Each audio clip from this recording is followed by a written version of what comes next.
This is a 3rd and 3 play. Again, give your quarterback options prior to the snap. Help him process the coverage. They have the running back out wide to the top of the screen, Bobby. Linebacker goes with them. Usually that identifies as what? Man coverage. They bring that running back into the backfield. And with this 3-by-1 set, with the solo receiver to the top of the screen, they're running what is commonly known as mesh. And you're having that running back run that wheel against that linebacker up the sideline. Typically in a Brian Daboll offense, and most offenses for that matter, that's your first read. So Taylor should be looking to that wheel. If he can get that matchup, the running back versus the linebacker up the sideline, he'll take it. The number 2 is generally from the bottom of the screen here, which is why you have him in that tight alignment, running that shallow drag route. Number 3 is this hook over the ball. Usually wherever the ball's spotted on the hash here, you're going to see that hook route usually develop over the ball there. And then number 4 is going to be, coming across the middle. And that's who Tyrod Taylor hits, David Sills, on that little mesh concept between Johnson and Sills, at different levels, albeit. But you can see that hook route, how he kind of naturally creates a little pick there for Sills. And this is the 4th option on this play. Tyrod Taylor finds him going through his progressions beautifully. Yeah, good job with a little bit of pressure and releasing the ball a little weird because of that pressure. A lot of people, well, actually, I won't even say a lot of people. Like I like Kurt Warner. He hates mesh. Yeah. But what I like about this is because he hates if you get it versus zone. But like you said, motioning the back into ID man coverage. So you want to run mesh versus man coverage. Sure.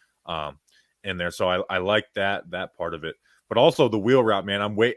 Pat Shurmur, this was, we've seen watching a little bit of Brian Daboll. We've seen some stuff from Shurmur, but not a ton. This was something that Pat Shurmur liked to go to. And it's something he took from Chip Kelly. And when you have Saquon Barkley back there, that wheel route, it almost hit big one time and Saquon ended up dropping it. Pretty frustrating.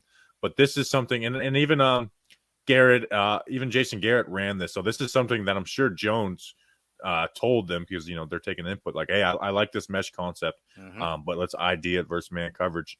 And you get the right look, like you're saying before, with that first read and their running back. You get a guy like Saquon, and you could take a play that's meant to gain 10, 15 yards at most and turn it into, 40, 50 yarder. Yeah, it's something you talked about, Pat Shurmur. Shea Tierney's on your staff. He was an assistant with the Bills. Tierney came over with Brian Daboll from Alabama. He was an analyst at Alabama with the Crimson Tide when Daboll was the OC there when they won the national championship. Came to Buffalo, was Daboll's right-hand man. I mean, he worked closely with Josh Allen, a very intelligent guy. I've had conversations with him. He's a really smart guy.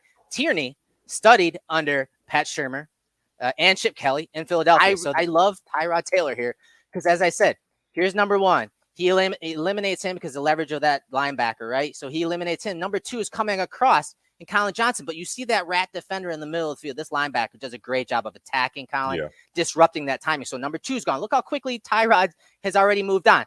He's looking at the number 3 now. The hook right here that's covered up, that's taken away. And again, that rub kind of set perfectly for Sills. He works up into the pocket just enough to get it to Sills. That's just great progressions from Tyrod Taylor.